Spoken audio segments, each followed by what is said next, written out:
segernya. Assalamualaikum warahmatullahi wabarakatuh. Ketemu lagi dengan saya, Susi Novalina di channel Ekonomi Asik. Saya lagi sarapan.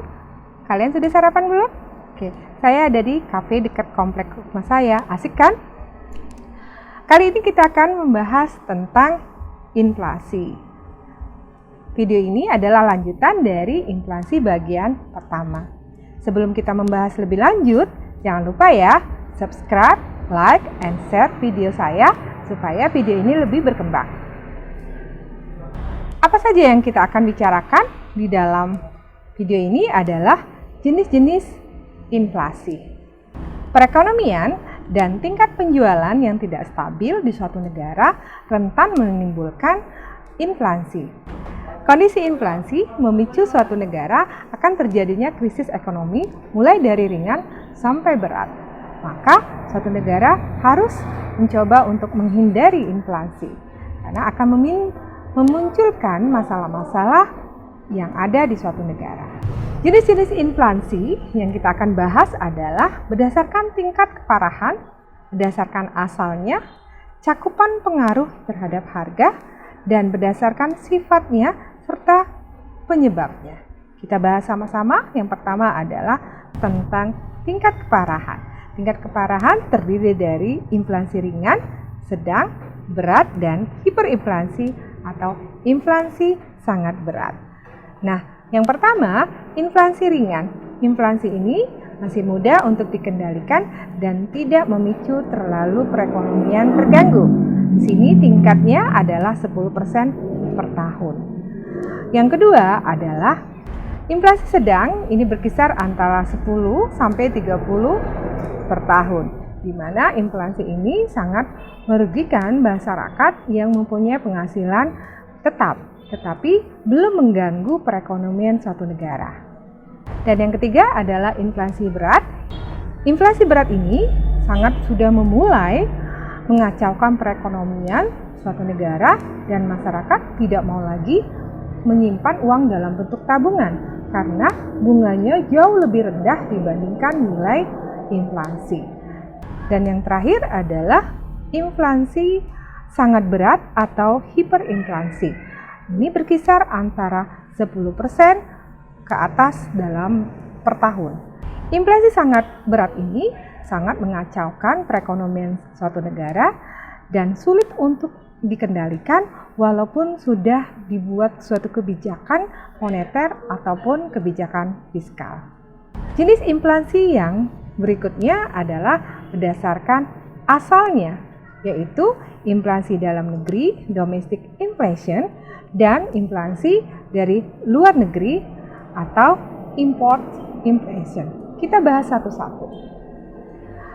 Inflasi dalam negeri ini disebabkan karena jumlah uang yang di masyarakat lebih banyak dari yang dibutuhkan dan jumlah barang dan jasa yang ditawarkan atau yang diproduksi oleh produsen itu berkurang.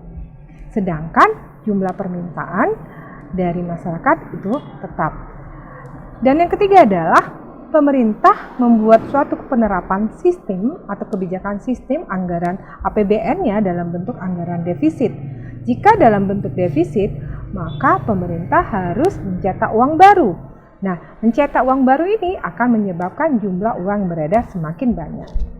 Selanjutnya adalah inflasi dari luar negeri. Inflasi ini disebabkan karena adanya perdagangan bebas dari suatu negara. Nah, kalau jika suatu negara melakukan kegiatan impor barang modal dari negara lain, menyebabkan biaya produksi dalam negeri juga akan meningkat. Nah, biaya produksi barang dari luar negeri meningkat, maka akan mempengaruhi harga jual produksi dalam negeri.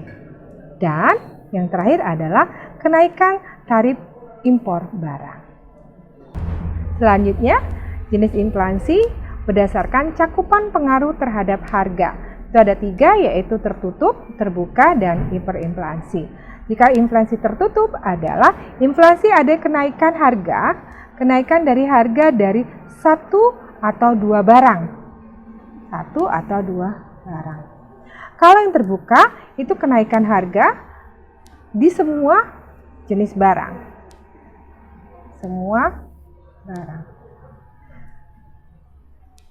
Dan hiperinflasi adalah di sini adalah inflasi yang sangat berat. Karena apa? Karena harga naik terus-menerus setiap saat dan orang tidak mau untuk menahan uang, dan di mana nilai uang mulai merosot terus-menerus. Duh, nikmatnya. Kita lanjutkan ke inflasi menurut sifatnya. Di sini ada moderate low inflation atau capping inflation. Yang kedua adalah galloping inflation, dan yang ketiga adalah hyperinflation. Rata-rata semua dari rendah, sedang ke berat. Tapi jenisnya berbeda-beda, tapi pada dasarnya hampir mirip-mirip ya. Kita bahas sama-sama. Moderate low inflation atau creeping inflation, di sini ada ciri-cirinya adalah kenaikan harga barang komoditas berjalan masih lambat. Nah, biasanya sama seperti sebelumnya, itu berkisar antara 10% per tahun. Daya beli masyarakat cukup tinggi, jadi masih lumayan. Dan yang ketiga adalah nilai mata uang masih berharga. Kita lanjut ke ciri yang keduanya adalah galloping inflation. Galloping inflation ini ada pertama adanya kenaikan harga barang berjalan cepat dengan waktu tempuh relatif pendek. Nah, di sini berkisar antara 10% sampai 99%. Nah, di mana daya beli masyarakat semakin menurun. Dan yang ketiga adalah hiperinflasi. Hiperinflasi ciri-cirinya adalah kenaikan harga berjalan sangat cepat dan nilai mata uang menjadi kurang berharga. Artinya nilai uang turun-menerus merosot. Pemerintah biasanya akan menetapkan kebijakan sunering, pemotongan uang, dan biasanya itu di atas berkisar 100%. Jenis inflasi yang terakhir adalah menurut penyebabnya. Ada inflasi karena tarikan permintaan, demandful inflation. Yang kedua adalah kenaikan biaya produksi atau cost plus inflation. Dan yang terakhir adalah campuran atau mixed inflation. Kita bahas satu-satu. Demandful inflation. Demandful inflation di mana adalah inflasi yang disebabkan karena permintaan terhadap suatu barang dari masyarakat terlalu banyak dibandingkan dengan jumlah barang dan jasa yang dihasilkan oleh suatu produsen. Jadi ciri-cirinya inflasi yang disebabkan karena tarikan permintaan adalah daya tarik masyarakat terhadap satu barang itu sangat kuat, dan penawaran dari barang dan jasa oleh produsen itu jumlahnya tetap. Jadi ketidakseimbangan antara permintaan dan penawaran inilah yang menyebabkan harga naik terus-menerus. Harga naik terus-menerus. Faktor-faktor yang menyebabkan terjadinya kenaikan tarikan itu salah satunya adalah adanya peningkatan belanja dari pemerintah, adanya peningkatan permintaan barang untuk diekspor, dan adanya meningkatnya permintaan barang untuk swasta.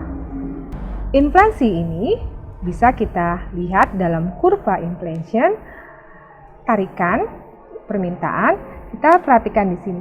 Ini adalah harga, ini adalah jumlah. Seandainya dalam grafik kita mula-mula harga terjadi pada saat di P1 dan jumlah yang diminta adalah sebanyak Q1.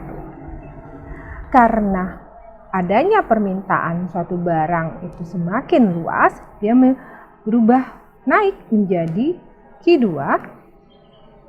sedangkan penawaran kurva S itu tetap. Jumlah yang ditawarkan oleh produsen jumlahnya tetap, maka akhirnya harga akan naik menjadi P2. Dan mula-mula titik keseimbangannya pertama adalah di E1 karena adanya permintaan terhadap barang secara keseluruhan meningkat menjadi Q2, akhirnya kurva demand akan bergeser menjadi D2 dan titik keseimbangan bergeser menjadi E2. Yang kedua adalah inflasi yang disebabkan oleh biaya produksi yang sangat tinggi. Ini inflasi karena dorongan kenaikan biaya produksi dalam jangka waktu tertentu dan terus-menerus. Yang kedua adalah desakan biaya faktor produksi. Faktor produksi itu apa saja? Adalah kenaikan bahan-bahan baku dan upah buruh. Inflasi yang disebabkan oleh kenaikan biaya produksi dapat kita jelaskan dalam bentuk grafik. Di sini ada P harga, di sini adalah Q jumlah. Mula-mula harga terjadi pada saat di P1 dan jumlah barang yang diproduksi oleh produsen itu di Q1. Karena faktor biaya produksi yang meningkat, akhirnya produsen menurunkan jumlah barang yang diproduksi, jadi menurun sebanyak Q2. Jadi mula-mula kurvanya terjadi di sini di D1 dan titik keseimbangan terjadi di E1. Karena jumlah barang yang diproduksi atau yang ditawarkan oleh produsen berkurang, sedangkan jumlah permintaan dari produsen masih tetap, ini D-nya tetap, di sini D-nya tetap, maka harga akan naik dari P1 menjadi P2 dan titik keseimbangannya menjadi Q1 ke Q2. Yang ketiga adalah inflasi campuran atau mixed inflation. Maksudnya apa?